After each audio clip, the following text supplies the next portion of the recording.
Vamos falar de procrastinar. É uma palavra muito esquisita que nós confundimos no nosso dia a dia com preguiça. Mas não é a mesma coisa. Procrastinar é adiar uma tarefa, por isso não a fazer logo. Isto é uma razão para muita falta de produtividade e para muitos problemas emocionais nas pessoas. Geralmente é confundida com preguiça porque nós achamos que quem não faz é porque não quer fazer. Mas não. Procrastinar tem razões emocionais e físicas. Emocionais porque resulta de distúrbios mentais. Por isso, pessoas ansiosas que têm este distúrbio, pessoas com baixa autoestima, e pessoas com comportamento destrutivo, que são aquelas pessoas que não lidam bem com ordens, com autoridade e que geralmente são muito agressivas. Pronto, estes distúrbios aumentam a procrastinação. Depois existem as reações físicas que têm a ver com o córtex pré-frontal. Por isso o nosso cérebro está dividido e nesta parte do cérebro que controla o nosso impulso, o nosso foco, a concentração e também o filtro, as distrações do exterior. Porque procrastinar é uma má gestão das prioridades. Por isso, é o externo, o exterior, a distrair-nos. Pessoas que têm este problema, se lhe derem várias tarefas, a pessoa tem muita dificuldade em se concentrar numa, finalizando e passando para outra, escolher entre várias tarefas ou dar importância, classificá-las por importância. Por isso, aqui existe aquele ditado que diz: não deixe para amanhã o que pode fazer hoje. Os procrastinadores é ao contrário, né? Deixam tudo para amanhã aquilo que podem fazer hoje. O que distrai muito estas pessoas também é o tempo. Ora, nós neste momento, passado quase 45 dias de quarentena e muitos em isolamento, vimos que muita gente sofre deste problema. Porque muita gente andou 45 dias a adiar tarefas ou a não as fazer no tempo útil em que eram necessárias serem feitas. Por isso, como estas pessoas adiam sempre as tarefas ou não as fazem logo na hora, por isso, se têm um prazo, deixam-se sempre para o limite do prazo, tudo isto envolve depois a parte emocional. A parte aqui que tem a ver com a autoestima. Porque se são tarefas menores para as pessoas, tarefas corriqueiras, as pessoas adiam-nas porque têm coisas mais importantes para fazer.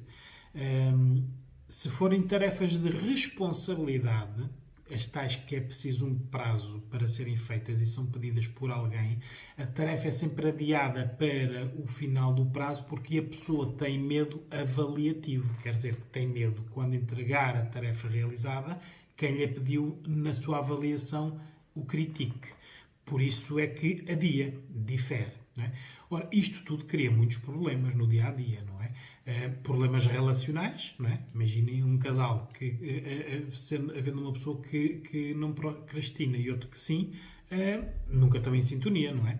Isto é muito visto em todas as nossas relações que nós vemos, nossas ou dos outros, não é? Uma pessoa que faz muita coisa e outra que não faz nenhum, não é? Não confundir a procrastinação com preguiça, porque preguiça é não fazer, não quero fazer. Procrastinar não é isto. As pessoas sabem fazer a tarefa, muitas vezes têm competência para fazer a tarefa, só que adiam-na, não é? Porque não fazem aqui uma gestão de tempos e de importância. Se a qualquer pessoa lhes derem uma tarefa para fazer, o preguiçoso não a faz e o procrastinador faz, não é? Se derem 2 ou 3 tarefas para fazer, o preguiçoso continua a não fazer nenhuma nem as 3 e o procrastinador o que vai fazer ele não sabe qual é a mais importante, vai ver pelos tempos, né, qual é aquela que é urgente e qual é que não é urgente. E muitas vezes a urgente pode não ser aquela que é mais importante. Né? Isto são as tais situações que pela ansiedade que a pessoa tem, pela baixa autoestima, por isso pode não confiar nas suas capacidades. E como não tem estas duas coisas, é agressivo, não é? Ou agressiva na resposta, não é? Aqui o género masculino e feminino também diferenciam.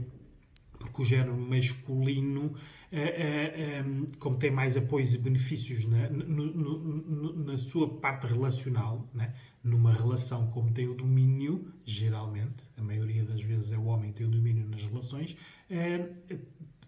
acha que tem o direito de não fazer, ou de fazer dentro dos tempos que pretende fazer. Por isso é que se vê muitas situações em que a mulher, na relação, pede 20 vezes para se fazer a mesma coisa, né?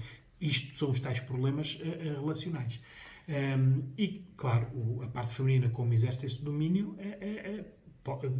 diz sempre que faz quando quer. Na parte feminina, como são pessoas que têm mais tarefas e menos tempo, por isso, pela parte educacional, a mulher é multitarefa, consegue fazer várias coisas ao mesmo tempo.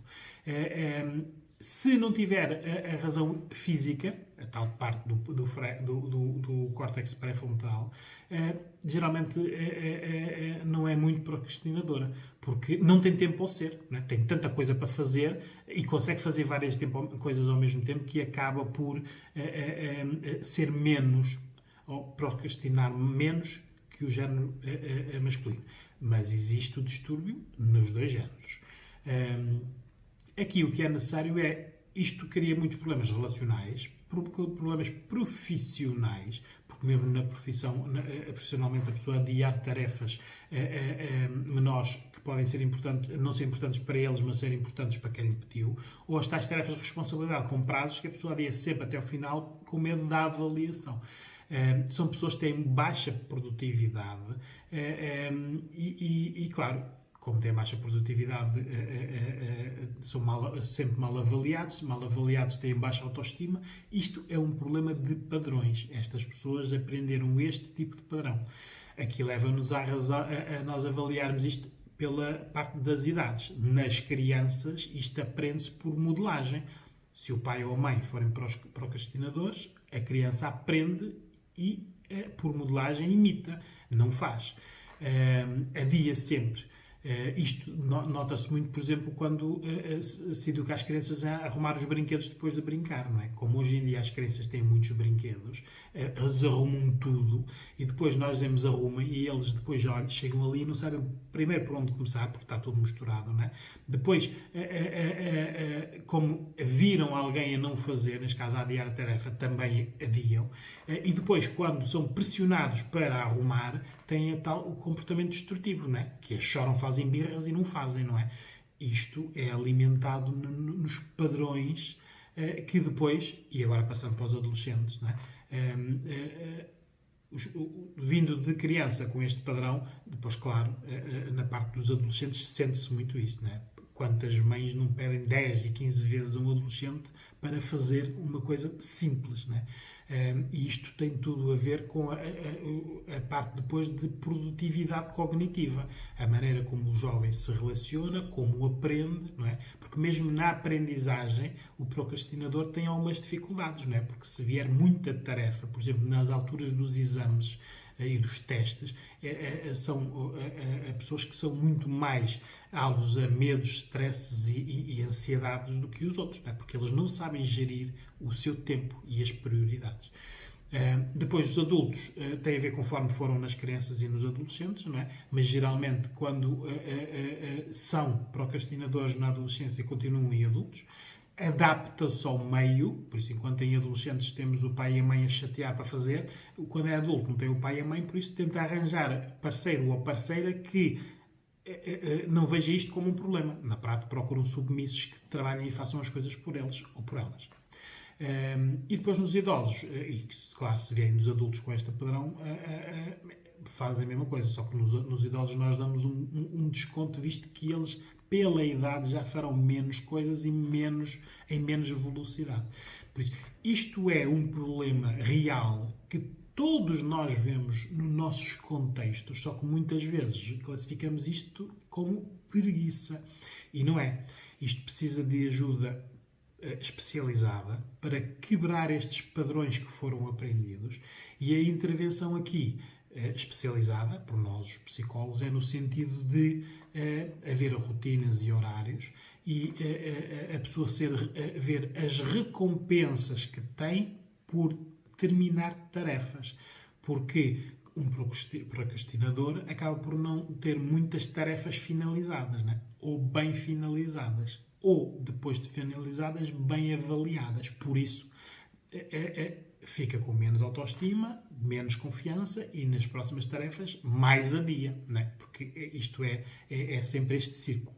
Por isso, é necessário a pessoa ver se este tipo de perturbação lhe cria problemas na parte relacional, na parte profissional, porque isto é algo que pode ser, com a intervenção, mudado. Porque hoje em dia, todos nós, nas nossas relações, gostamos de ter sintonias e pessoas que estejam o mais perto possível dos nossos interesses e das nossas características. Estas pessoas têm sempre muitas dificuldades em arranjar pessoas que se encaixem neste padrão de adiamento de tarefas e, profissionalmente, geralmente são pessoas que não têm empregos muito estáveis, não é? Porque nunca são bem avaliados, logo nunca estão muito tempo nos mesmos empregos. Por isso, isto é um problema real que precisa de intervenção. É necessário nós vermos que agora que está no tempo, e temos tempo, para mudar estas coisas, não é? Por isso, isto parte da autoavaliação. Muitas vezes nós acompanhamos, por exemplo, estudantes universitários que veem, por comparação com os outros, que eles conseguem fazer menos e em menos tempo. E é nessa comparação que eles veem e detectam que têm um problema e procuram ajuda, claro. Temos também muitas situações de pessoas que nos procuram nas relações, mais o género feminino que procura ajuda, dizendo que o masculino é preguiçoso e que não consegue mudar essa atitude nele.